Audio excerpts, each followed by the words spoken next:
Welcome, Dragonborn. My name is Nacho, Bidness. At least it is here in Skyrim. We are here today at the end of our quest for creating the maximum possible powerful gear in the game. In part 1, I discussed what all the prerequisites are, and there are many, including becoming a vampire, consorting with Daedra, and committing murder. So this is not for the faint of heart or the pure of morals. I also discussed why I think doing something like this can be fun as opposed to using the restoration potion exploit or other cheats or mods. Part 2, I showed how to create the ultimate alchemy crafting armor and the ultimate smithing armor. There is no combination of effects that can make things more powerful in this game without resorting to exploits. And in this part, we're going to show what we can make with that gear.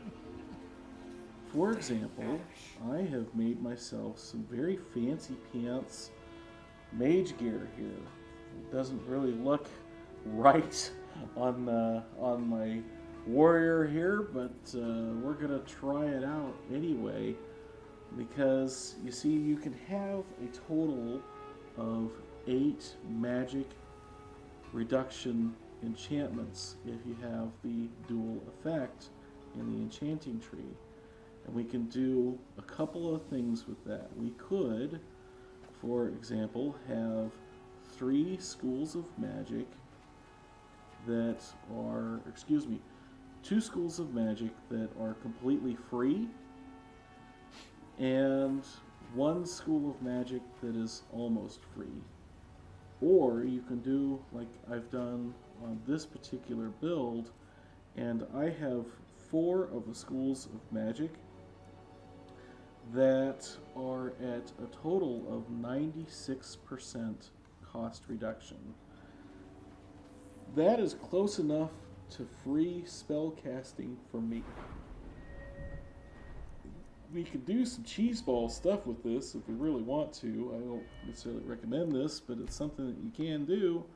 For example, if we were to put our illusion skill as now legendary and go to the middle of the market here, we can cast Harmony on everybody in the room all at once. And let's just see what effect that's going to be.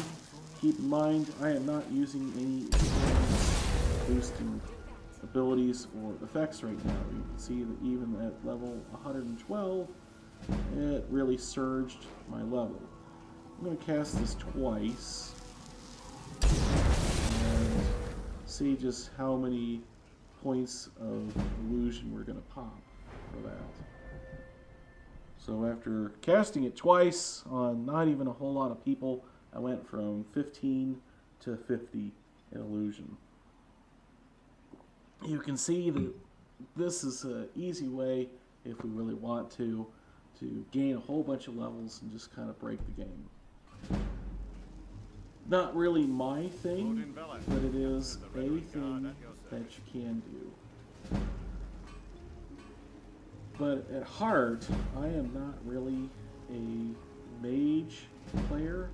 I really prefer the war axe because A, it looks cool, and B, the bleed damage that you get in the one-handed tree. And I prefer a shield and heavy armor. That's just the kind of character that I like to play. So we're going to make a really awesome set of heavy armor with a cool bow and an awesome war axe. At the moment, I already have Secret of Sorcery as my active boon from our good friend Hermaeus Mora. As I showed in the last video, you can alternate between Seeker of Sorcery and Seeker of Shadows to really boost your capabilities in crafting alchemy, alchemy enchantments that boost alchemy to make better potions, to make better enchantments. So I've already got my Seeker of Sorcery selected, and I'm also going to remember to put on my Relics of Azadal, as I showed in the last video. We only want to have exactly 4. Don't want 5. That actually destroys the effect that is hidden way down in the text of Azadal's Boots of Water Walking. It's an extraordinarily rare effect. This is the only armor or ring or anything in the game that we can wear that boosts enchanting. So that's another key piece. The last piece, of course, is going to be those awesome potions that we made at the end of the last video. Those, the label says that they increase enchanting 49%, but as I've demonstrated with being a vampire with the Necromage perk in the Restoration Tree, to really see the actual effects, you have to come over here in Active Effects. So instead of 49, it's worth 61.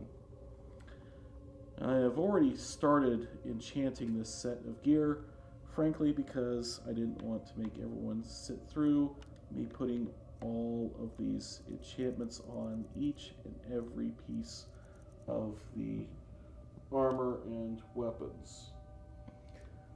I am going to be concentrating on this particular build with the Fortify Heavy Armor and Fortify One-Handed. I chose Fortify Stamina on the chest piece because there just wasn't anything else that I wanted more. And the reason why I am concentrating on the Fortify Heavy Armor and Fortify One-Handed is because these things stack. The more times we have this enchantment on various pieces that we're wearing, the more powerful they become. It's an exponential sort of growth. We can have a total of 4 Fortify Armor and 4 Fortify One-Hand if we put those in every slot that it is allowed. Keeping in mind that there are a lot more slots available to us, it's just that not every enchantment can go on every type of gear. The very last thing that we're going to do here is we're going to make our war axe. And I like to use a fire enchantment because almost everything is vulnerable to fire. I also like to add chaos damage. I'm not sure why, but see here where it says 73 points of damage. When I add the chaos, I get 338 charges, and my fire damage goes up to 165. I'm not sure what the interaction is between them, but holy cow, does it make that fire enchantment even more powerful. And 263 points, even as a 50-50 shot, is an awful lot of damage. So we're going to craft that. Now, even as powerful as these enchantments are, there's another thing that we can do that we haven't really talked about yet, and that is smithing. Now, in my last video, I did make sure to enchant my gear with Fortify Smithing enchantments. But to get ready to do our actual ultimate smithing, we're going to get into the Sallow Regent and abuse this thing one last time. Yes, Jordis, I am sure it's a good idea. It's the best idea, actually, because, as I've mentioned, Seeker Shadows increases our thief skills, including alchemy. Secret of sorcery increases our mage skills, including enchanting, and secret of might increases our combat abilities, including smithing. And because I am playing as a warrior slash engineer slash enchanter anyway,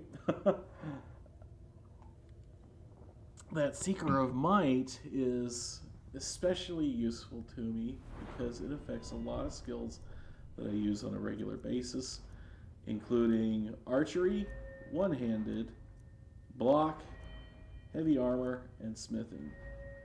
Holy cow, is that one useful, right? So that's one thing that we can do, but as I said a moment ago, we've got our smithing gear that we've made. So we're going to take off Azadal's relics because they're only good for enchanting. What we want is this smithing armor that I made last time. You can see here that, for example, the gauntlets are good for 39% on the alchemy and 39% on the smithing. I'm going to pick the right jewelry here. See, that's not it. That's the one that I want. Clearly, I would recommend naming your stuff.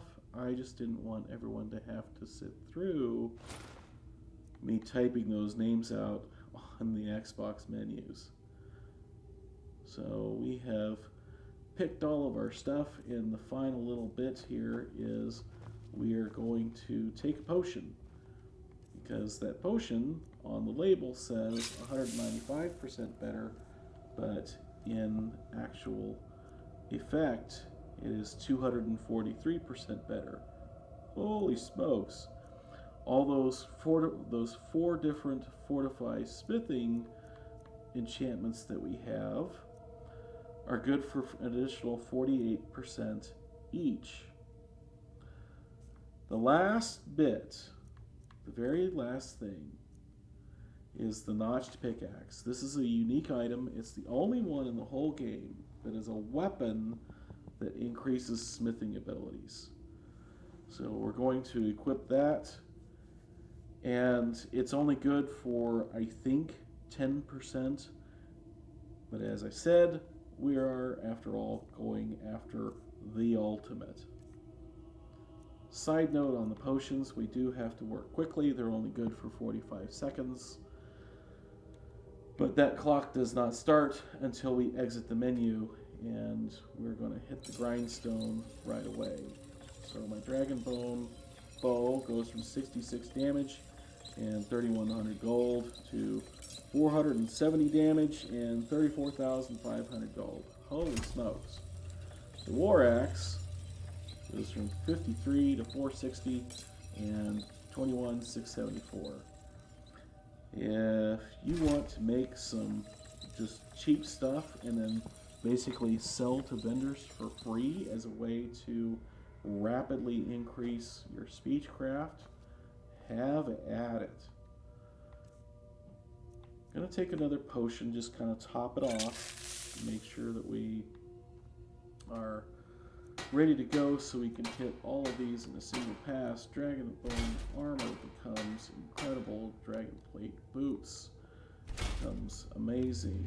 The gauntlets are unbelievable. The helmet is redonkulous, and the shield, I have run out of adjectives. So I'm also going to hit this dwarven armor while I am at it to demonstrate something, because even though I have no fortify heavy armor enchantments working at the moment, even just the smithing that I have done means that my current armor rating, along with the matched set bonus that you get from the heavy armor perk tree, my current armor rating, 3,350. That's a lot.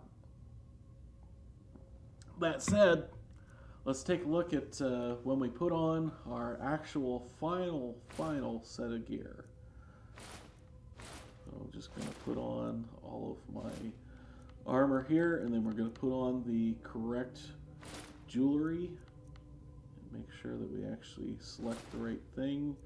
And it says here that heavy armor is 39 points, one-handed is 64. Actual active effect is 48% heavy armor skill and 80% on the one-handed, times 4. Our final armor rating, 7,417. Wow. As far as our bow here goes, that is 876 damage combined with the arrows that I'm using, plus a whole pile of potential enchantment damage and sneak attack damage. This is actually less than what I showed in part 1 of this series, mainly because with this particular build I chose to really go after the one-handed and the heavy armor. Our war axe is worth 1,932 damage even without the enchantments. With the enchantments, we are actually guaranteed to do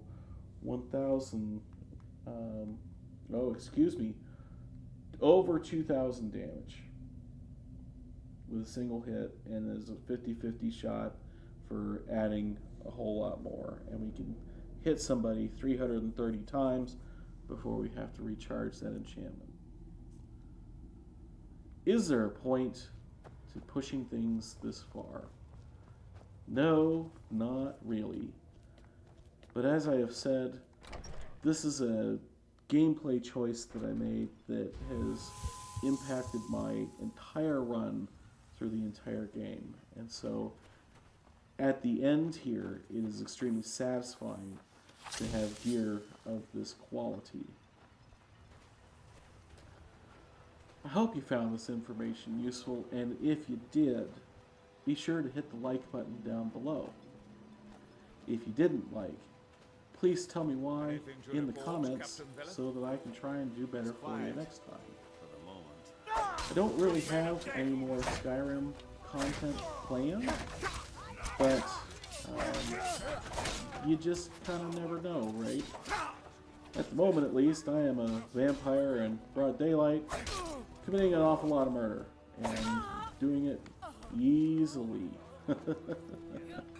So, yeah, don't really know that I have any more Skyrim content planned, but I do have a lot of Fallout 76 content planned, as well as potentially be getting back into Fallout 4 here in the near future. So if you are interested in those things, be sure to subscribe. Until next time, my name is Nacho, and and I'm saying it's a great big world out there. Let's go have fun in it.